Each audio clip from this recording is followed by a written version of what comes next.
Hello and welcome to another episode of Talks with Kalpana, a Global SEO Spotlight Series, where we explore the minds of industry leaders who are at the forefront of technology and innovation. Today, I'm excited to have a truly inspiring guest with us, a leader who not only excels in the field of cybersecurity, but also a holistic wellness specialist, life coach, and a passionate advocate for diversity and inclusion.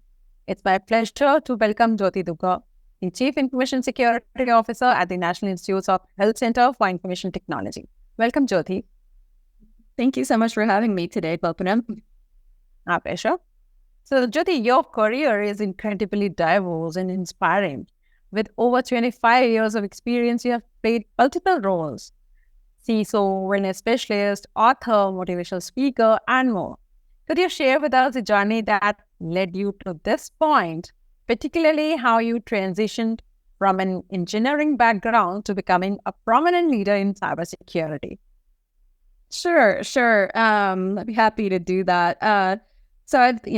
My whole principles in life were that you go where your passion leads you to, and you'll find different things there that might lead you in other ways. So the engineering background, I actually wanted to be a doctor growing up, but that I later found that I had a different calling. And it's really interesting how I got into where I am now with NIH and being able to help people in other ways through more holistic and alternative medicine versus the Western route that I originally wanted to go.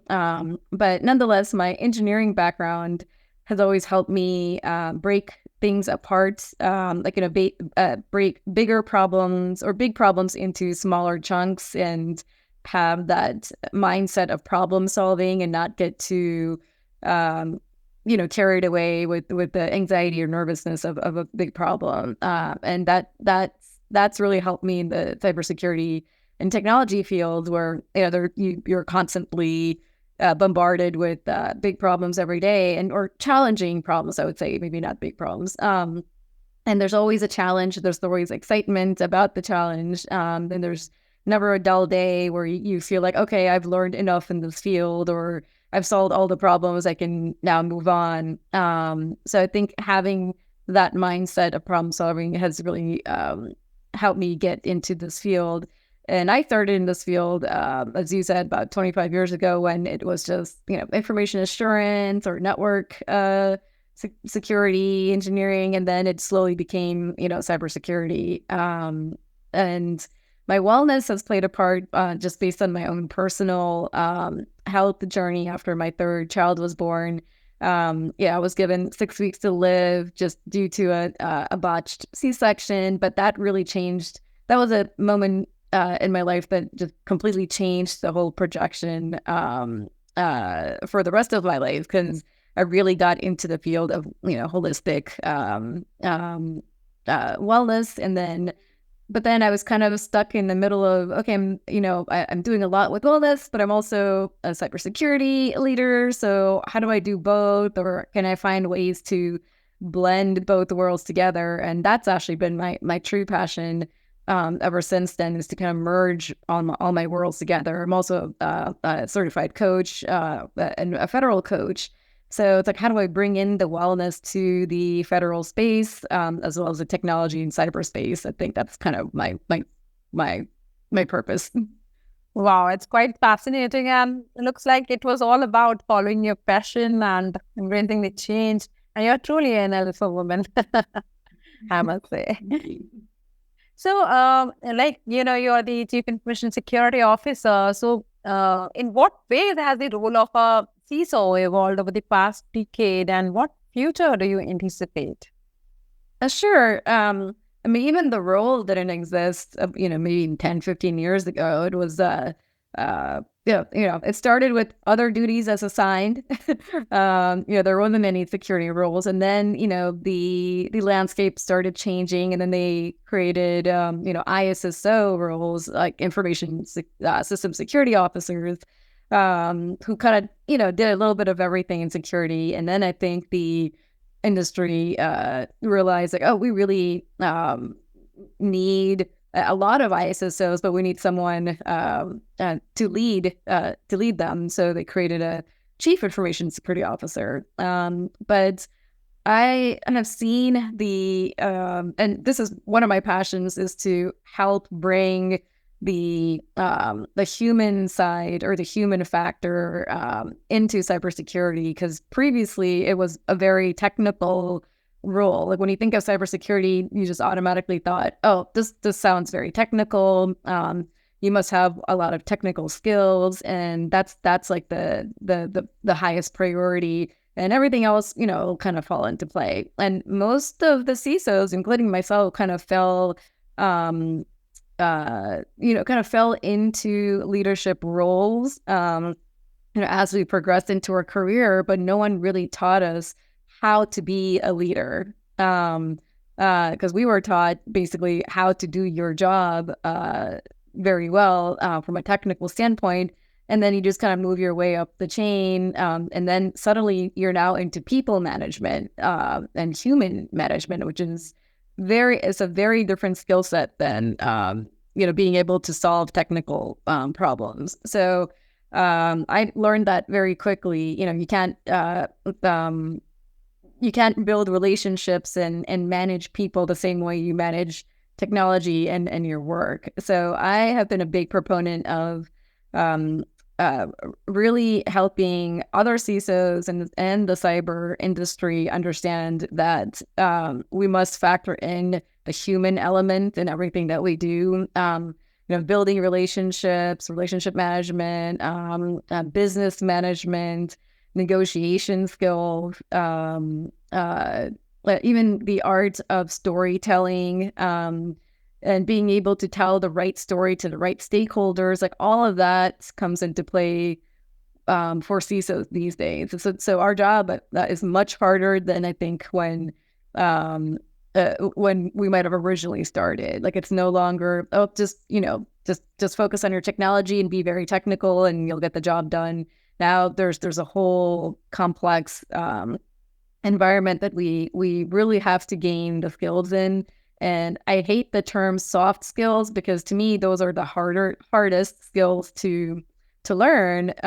Because if we're not used to embodying those concepts on a daily basis, it's really hard to just pick that up and get expertise on it, especially when it comes to like emotional intelligence and like EQ, which is I think one of the biggest factors in cybersecurity these days.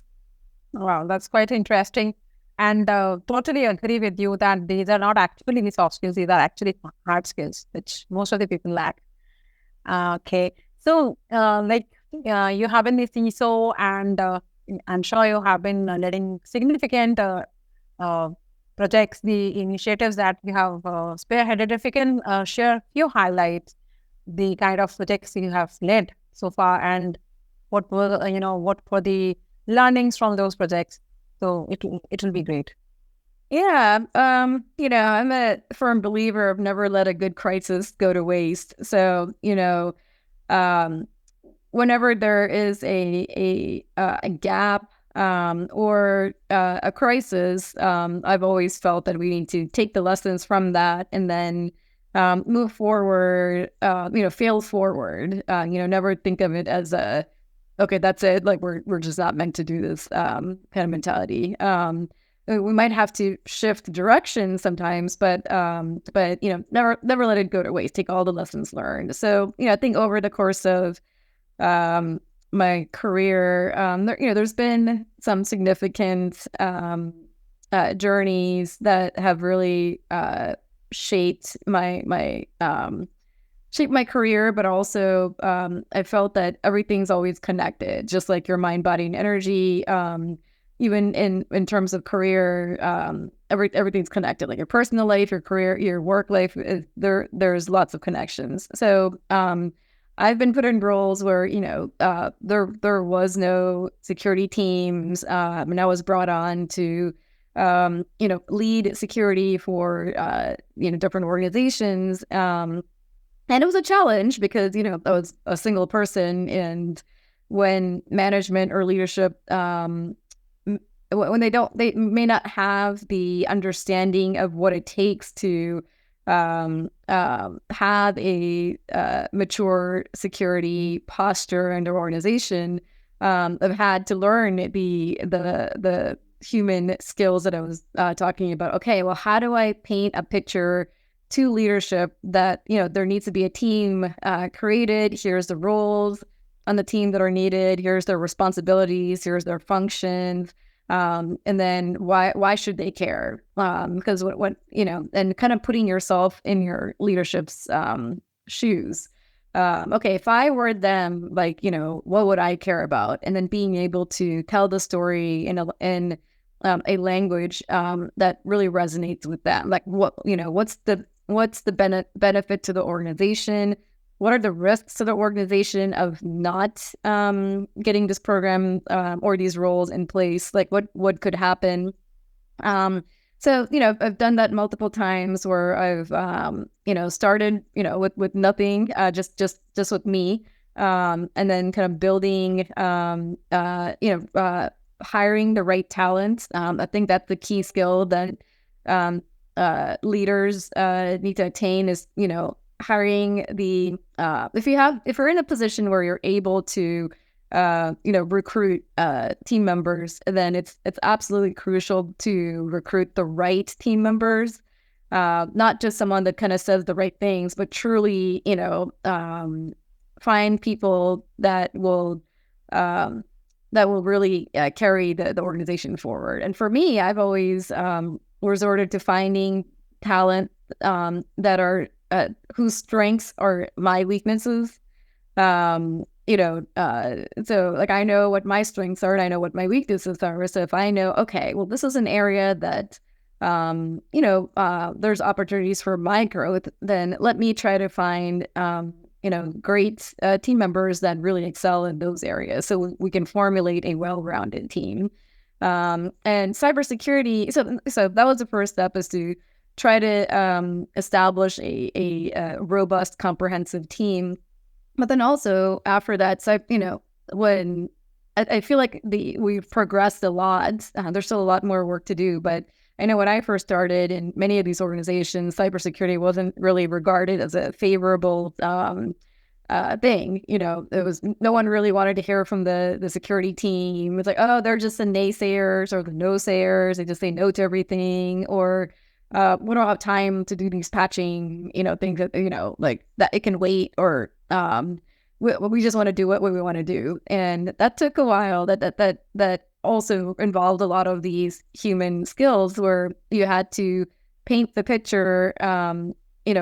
I led a lot of cybersecurity awareness campaigns where I met with each of the different stakeholder groups, especially in healthcare settings where there's many different stakeholder groups. There's like doctors, nurses, yoga teachers, like policemen, and then you have the technology shop and administrative shop. So you can't go with the same story to each of the groups. Like you have to be able to put things in a way that they would resonate with and help them understand the importance of meeting security requirements, and then finding, instead of saying no, like if they say, well, can I use this particular application? Their typical response that they would have gotten is like, nope, you can't use it. It's not secure. So I've learned to kind of change that mindset into saying, well, it's a yes and. Like, yes, let me understand the need for this type of application. Like, what is your business need?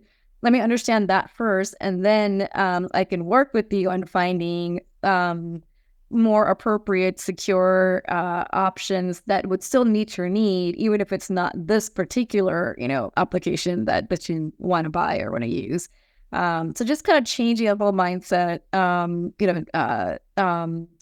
We've also had to change the word at cybersecurity. We actually started framing it as cyber safety.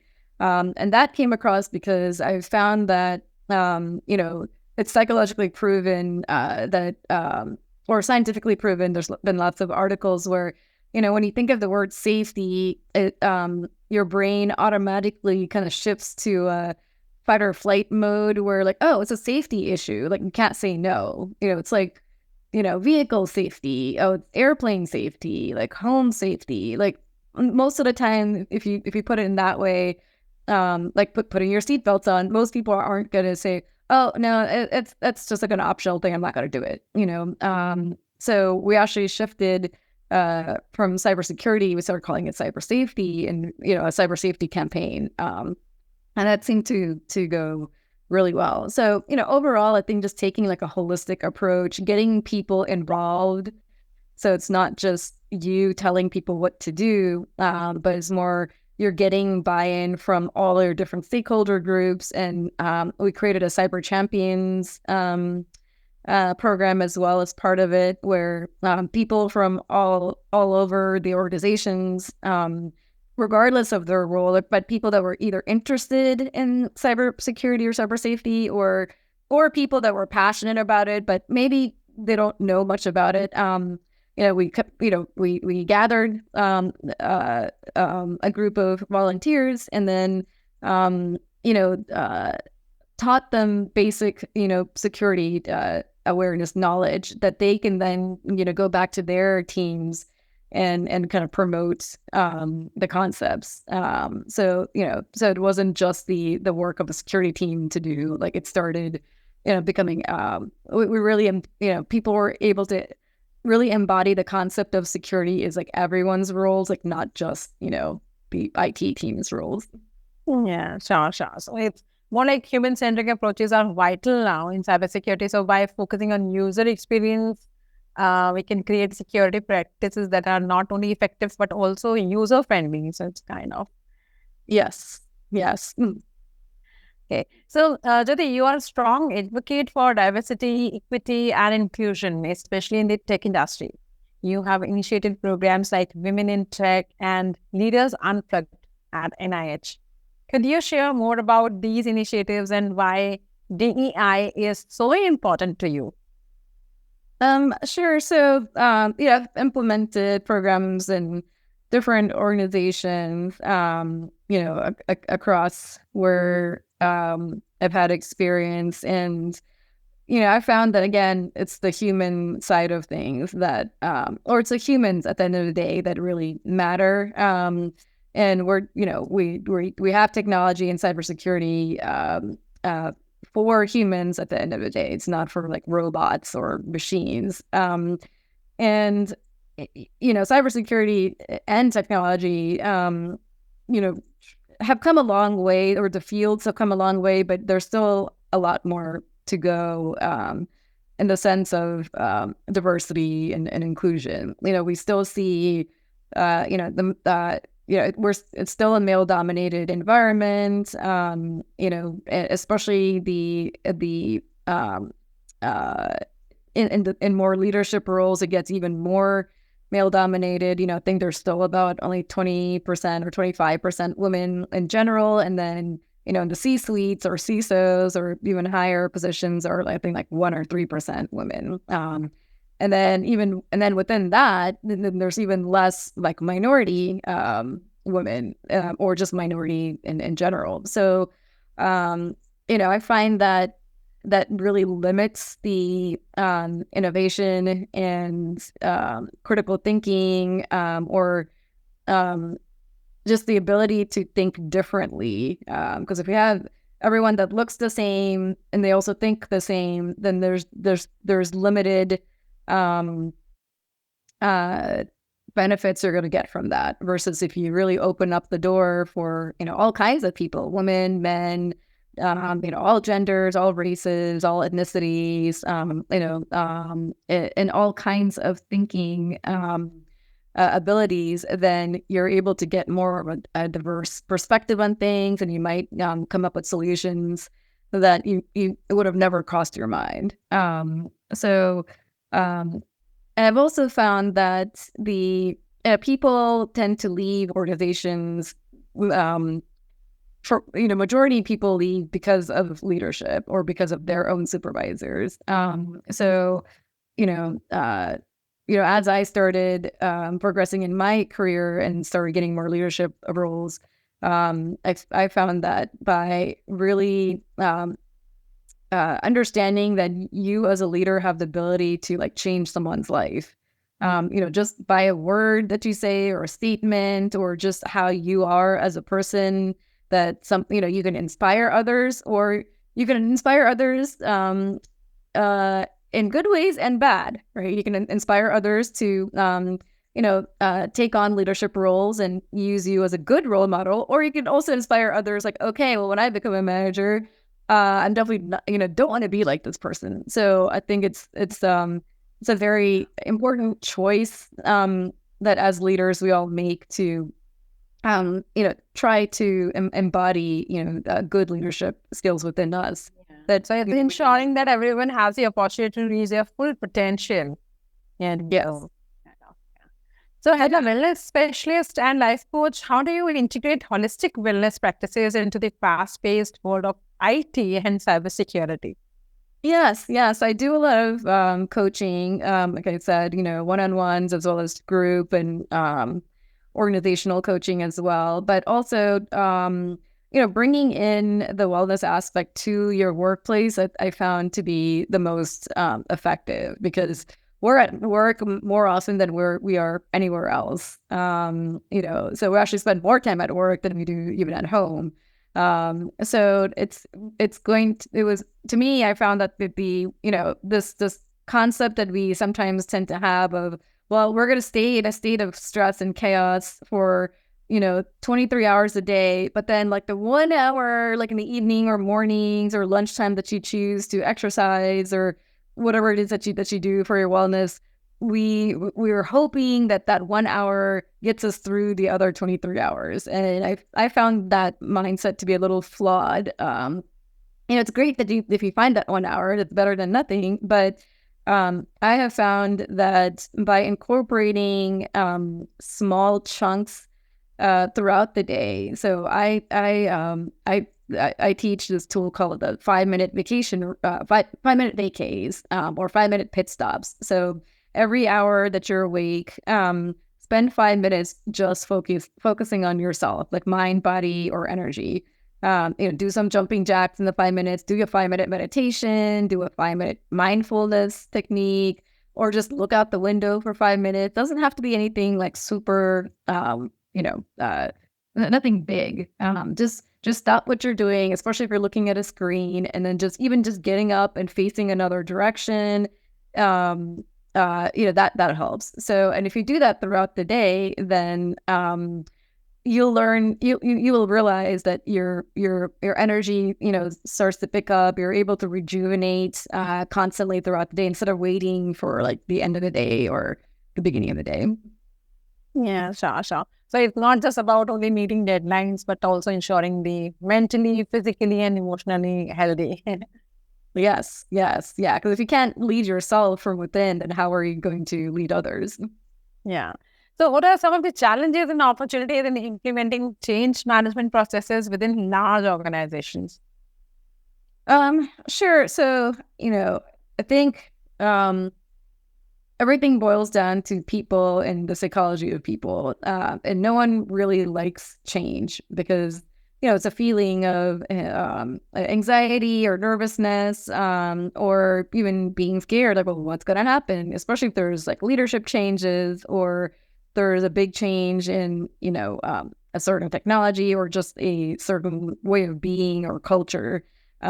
So I've always believed in like a holistic and integrative approach. So the key is to involve the organization, so create those change management champions.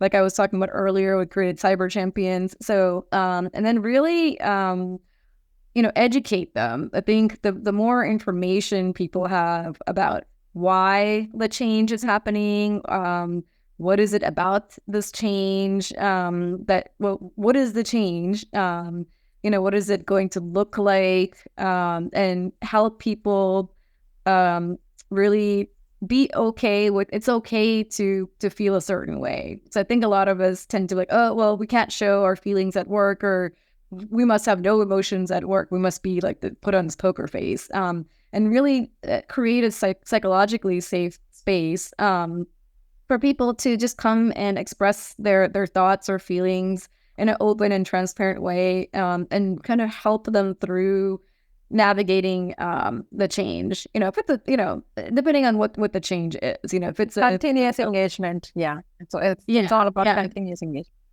Engagement, and then just allowing people to be able to express themselves and kind of helping them through it. So what advice do you have for aspiring leaders in the cybersecurity industry looking to drive change and innovation within their organizations? So, I would say don't be afraid to start something new just because something doesn't exist or some concept hasn't been thought of or implemented yet, but you have this concept, then be the first to make that happen. When I started a health and wellness program at many organizations I've been at, there wasn't any, but I saw the need for it. People weren't happy, low morale, people are getting sick, people are leaving. And, I just told my management, like, hey, is it okay? I will continue doing my job very well. I'm not going to let it affect my full-time job, but I would also, this is something I'm really passionate about, and here's the need for it. Can I start this? And, luckily I had, great leadership and managers that allowed me the flexibility and freedom. But, when I started, I did everything on my own. I created the program, like I advertised it. I was teaching all the workshops. And then, I think if you create something great, other people want to be involved, but don't be afraid to start it first, because if you don't start it, then, it's not going to happen. So you might as well start it. And then, and other people would kind of, came along. Oh, can we volunteer? How can we help you? And then now it's a full-fledged program that kind of runs itself. So I would say, don't be afraid, just because someone hasn't done something yet or the organization hasn't done something yet, like don't be afraid to start. Yeah, absolutely. So it's fostering an environment where everyone feels in part to contribute ideas. Yes, for sure. So as we look forward, what are your top priorities, whether it is business or tech priorities, and where do you see the greatest opportunities and challenges in cybersecurity?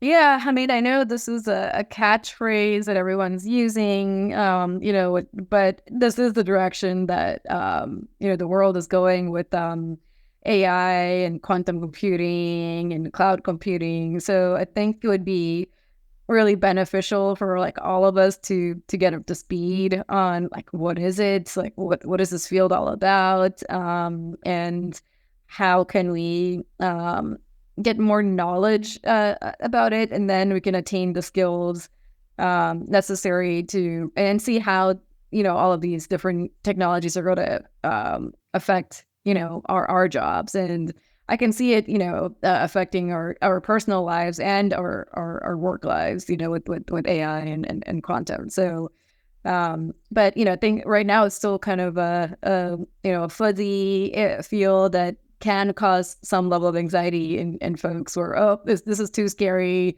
let's just not touch it. But I think, just break it apart in bits and pieces. There's lots of free classes, I think, out there now, just to kind of get your just to get, learn a little bit about it, so you can see how that might, apply to your personal life and your work life. Yeah, sure. Thank you so much for answering the last question and sharing insights and experiences with us today. It's been a pleasure having you on the show. Thank you so much for having me. Yeah, thank you. And thank you to our viewers for tuning in to this episode of Talks with Kalpana. Stay tuned for more inspiring conversations with leaders who are making difference in the world of technology. Until next time. For more updates from CXO TV, please like and subscribe to our channel.